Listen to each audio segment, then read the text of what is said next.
It was just another beautiful Saturday in North Philadelphia. A mother, her young son, a simple trip to the barbershop. People laughed. Conversations flowed. The clippers buzzed. Just an ordinary afternoon. And then, the door opened. No one paid attention at first. A man walked in, quiet, measured. His eyes scanned the room, locked onto one person. If someone had noticed, if someone had sensed the shift in the air, maybe, just maybe, they would have stopped him. But no one did. A child giggled, a deep breath was taken, and then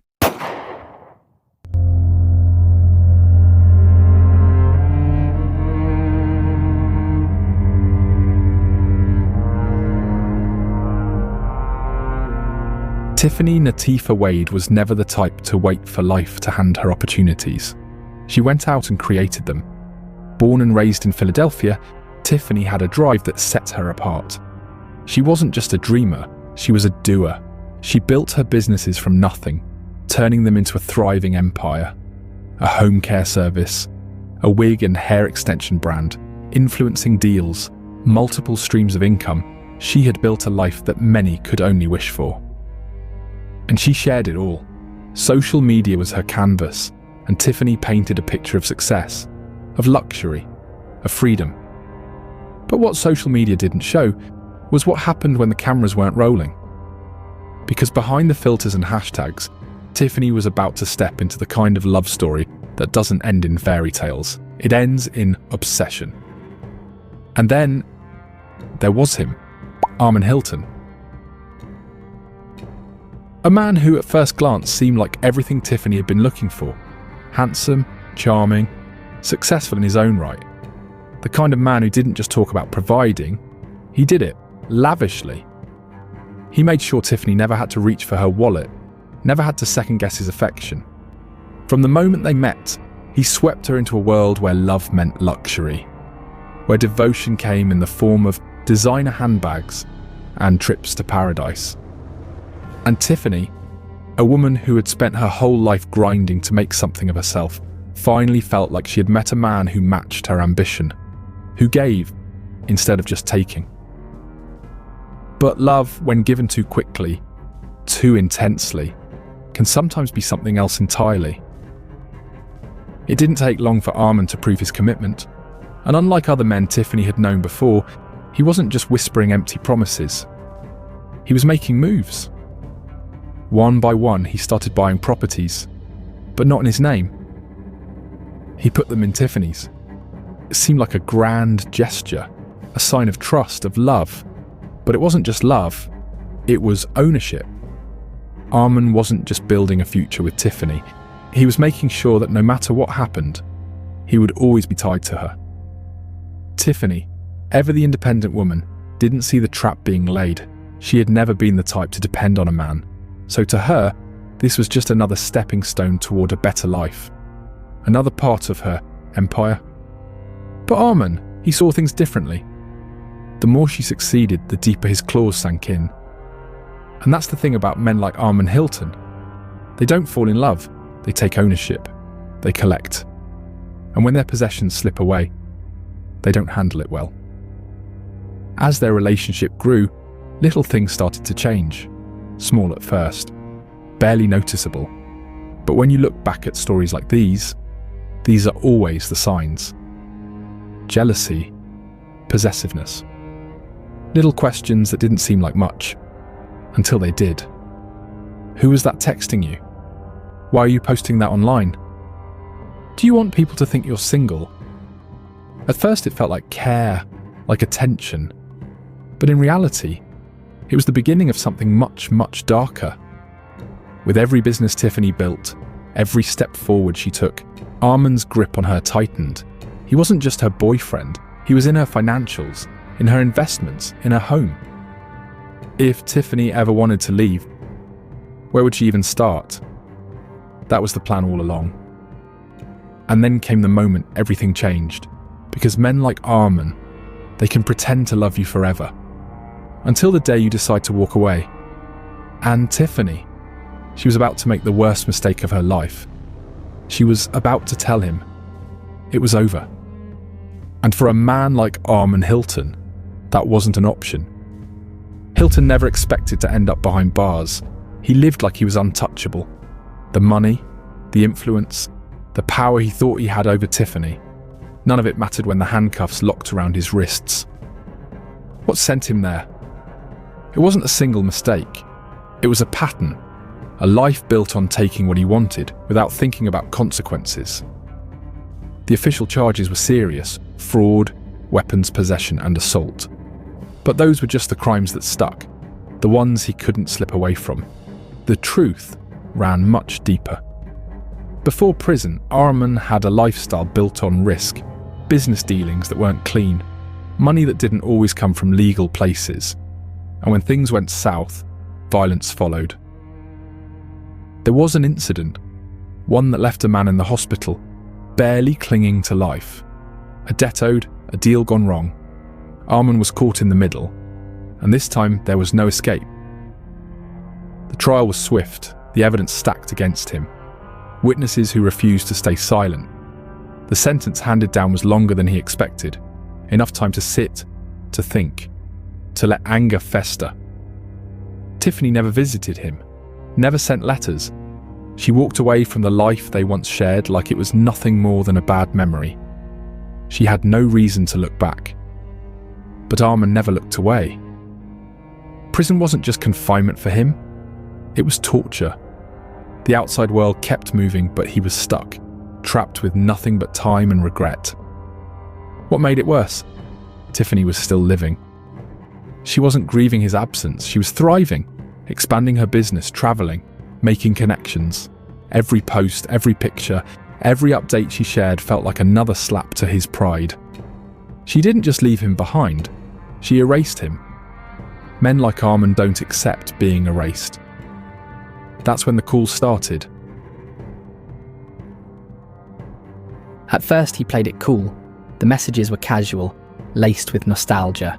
Reminders of who they used to be, what they had. Maybe Tiffany even believed for a second that he had changed. But change wasn't what Arman wanted. He asked questions, always testing the waters. Who she was spending time with, where she was going, what she was doing. The moment she stopped answering, the tone shifted. She had moved on, found someone new. To Arman, this wasn't a breakup, it was betrayal. The messages became more aggressive. Demands disguised as concern. Warnings buried under forced politeness.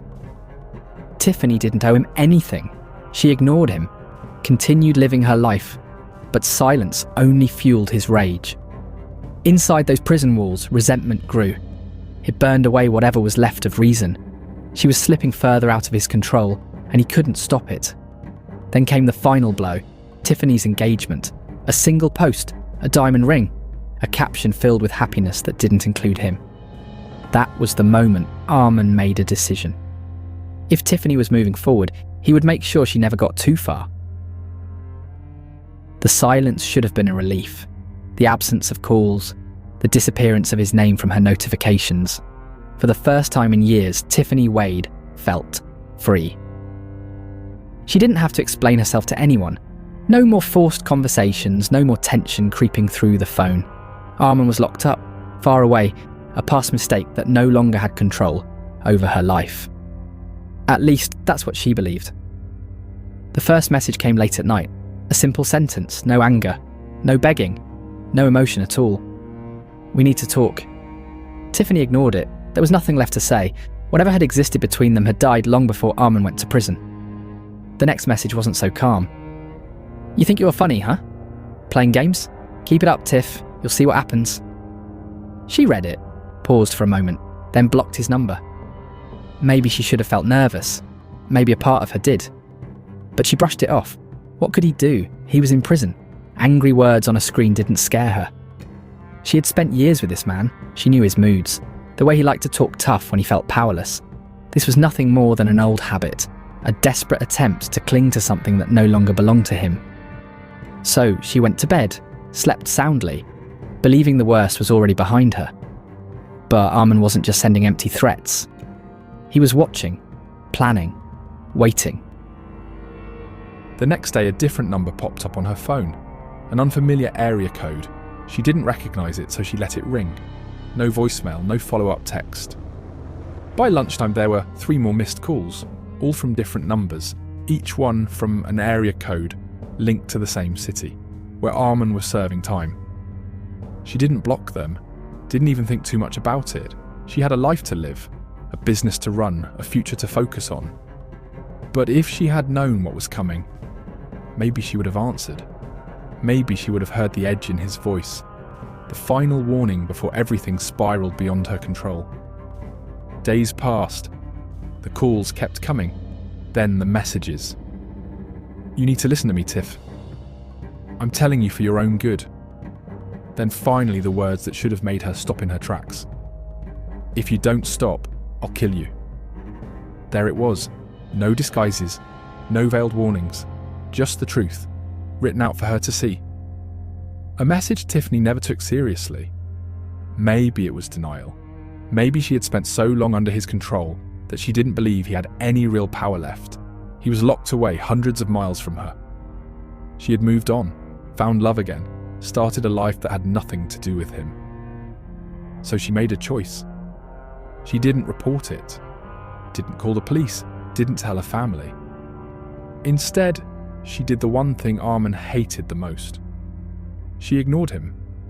There's a certain kind of rage that builds when a man like Arman feels unseen, forgotten, stripped of control. And Tiffany had done more than ignore him. She had erased him from her life completely. But it was what she did next that sent him over the edge. A simple post, just another picture on social media, like the thousands she had shared before. But this one was different. A close-up of her left hand. A ring, diamond cut, flawless. The caption beneath it said everything he needed to know. She was engaged to another man. If there was any part of Arman that still believed Tiffany was his, that belief shattered the second he saw that ring. There was no coming back from this, no second chances, no fantasies of her waiting for him. She had chosen someone else. And for Arman, that was unforgivable. That's when everything changed. The moment Arman Hilton stepped out of prison, there was no hesitation, no questions about where to go, no thoughts about a fresh start. He had one objective, one destination, one final act to carry out. Tiffany Wade had moved on, but in his mind she still belonged to him. The life she built, the happiness she found, it was all a direct insult. He had sacrificed, sat in a cell, and now she was living without consequences. That wasn't something he could allow. He needed a plan, a precise one. This couldn't be a reckless crime of passion. It had to be controlled, unavoidable, something that couldn't be undone. The first step was recon. He couldn't risk showing up unprepared. That would give her a chance to run, to call for help. He needed to study her, learn her movements, find the gaps in her security. The first few days he stayed in the background, low profile. He knew the streets, the spots she might visit, but he needed more. More than old memories, more than a lucky guess. Information was easy to find, people talked, her friends, her associates, her business circles, and when that wasn't enough, he found another way. A direct link to her daily life, updated in real time. Social media, the one thing Tiffany had always used to inspire, to share, to document her success. Now it would be the tool that led him straight to her. Through photos, check-ins, and tagged locations, the picture became clear. Her favourite spots, the roads she travelled, the places where she let her guard down. He paid attention to details most would overlook. The background of a photo, the reflection in a car window, anything that placed her somewhere at a specific time. He wasn't reckless. He didn't follow too close, didn't make contact, not yet. He let the rage simmer, sharpening it into something cold, deliberate. Every step he took was calculated. The barbershop, that was the place. That was where it would happen. Not at home, not on the streets, not somewhere she might expect danger, but in a familiar setting, a routine visit, a place where she would never see it coming. All that was left was to wait, to pick the right day, the right hour, the moment where there would be no escape. And when that moment arrived, he was ready. October 7th, 2023, a Saturday like any other. The streets of North Philadelphia were alive with the usual weekend rhythms. Horns blaring, conversations flowing, the city moving at its own pace. Nothing seemed out of place. Tiffany Wade had plans, simple routine. She took her son to the barbershop, a place they visited often. A mother spending time with her child, making sure he looked his best. There was no tension in her steps, no fear in her voice. She had no reason to suspect that this day, this ordinary errand, would be her last. But Arman Hilton had already made his decision. He knew she would be there. He had followed the pattern, tracked her steps, waited for the right opportunity. He didn't rush, he didn't make mistakes. He moved like a man who had already accepted what he was about to do. He arrived outside the shop, paused for just a moment, a deep breath, a final thought before stepping through the door, and then time slowed. Inside, the sound of clippers buzzed against the steady hum of conversation. A child laughed. A father nodded at his son's fresh cut. The room was warm, familiar, safe. Tiffany sat with her son, her attention on him, unaware of the presence now standing behind her. Arman's hands clenched at his sides, his breath shallow. His mind was clear. No hesitation, no second thoughts. This wasn't a confrontation. This wasn't about words. There was nothing left to say. He reached for the weapon, lifted it, steady hands, a single target. And then, gunfire shattered the air.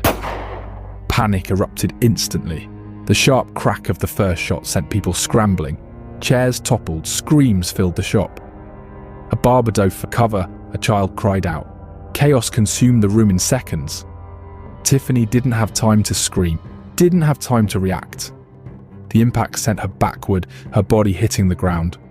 Her son just inches away, frozen in place, too young to understand what had just happened. Arman didn't look at the aftermath. He had no reason to. He had done what he came to do. He turned, walked back out the door, vanished into the streets as if he had never been there at all. Inside, the barber shop was silent now. The only sound was the faint, distant wail of sirens. Help was on the way, but for Tiffany, it was already too late. The barbershop was still. The scent of burnt gunpowder clung to the air, mixing with the metallic sting of blood. A child's cries echoed through the room, sharp, desperate. Someone shouted for help. Others stood frozen, caught between shock and fear. A life had been taken in broad daylight, and the man who did it was gone. Arman Hilton didn't stay to see the damage he caused. He didn't look back. The moment his work was done, he slipped out the door, blending into the chaos of the streets. People ran in every direction, some to safety, some to help. But he moved with purpose, fast but not frantic, focused but not reckless. He had prepared for this moment, planned his escape the same way he had planned the execution. In his mind, he wasn't running, he was vanishing. But what he failed to realize was that he had already been seen. The cameras caught everything. The second he stepped inside, the moment he raised the gun, the way he turned and walked out, unbothered by the screams behind him. The footage was clear, undeniable, the kind of evidence that left no room for doubt. Within minutes, the police were on the scene. Officers stormed the area, securing the block, questioning witnesses. The name Arman Hilton was spoken in hushed, urgent tones. They knew exactly who they were looking for. Word spread fast. News stations picked up the story before the sun had set. Social media flooded with posts, updates, demands for justice. Tiffany Wade wasn't just another name in the headlines. She was a mother, a daughter, a businesswoman who had inspired thousands. Her followers, the people who had watched her rise from nothing, were in disbelief. 1 minute she was posting, living, thriving. The next she was gone, and the man responsible was still out there. The city was on edge. Every officer in the department had one objective: find Arman before he disappeared for good. His face was everywhere. on news stations, on social media, in the minds of everyone who had seen the footage of what he had done. There was no hiding from this. He moved carefully, changing locations, avoiding familiar places. He had contacts, people who owed him favors, safe houses he could use. He thought he had time. He thought he could slip through the cracks. But the world was watching. Every alley, every street corner, every abandoned building became a trap waiting to snap shut. Tips flooded in. Someone saw him near a gas station. Someone else spotted him walking alone after dark. His circle grew smaller by the hour. And then just 2 days later, it ended. A raid, a warehouse on the outskirts of the city. Officers moved in, weapons drawn, their commands sharp and unforgiving. Arman tried to run, one last desperate attempt at freedom, but there was nowhere left to go. He was tackled, thrown to the ground, cuffs snapping around his wrists. The chase was over. The man who had spent years controlling Tiffany's life had finally lost control of his own. But justice, if you can even call it that, didn't bring her back. It didn't erase the damage, didn't mend the hole left in the hearts of the people who loved her. A mother was gone, a child left behind, a family forced to grieve in the public eye, their pain broadcasted across headlines and hashtags. She thought she was free, but sometimes the past doesn't let go until it's too late. If you or someone you know is in a toxic, controlling relationship, take the threat seriously. The first warning might feel like words, but the last one will be action. Get help, get out, and don't wait until it's too late. Because obsession doesn't end with love, it ends with control, and sometimes it ends with murder.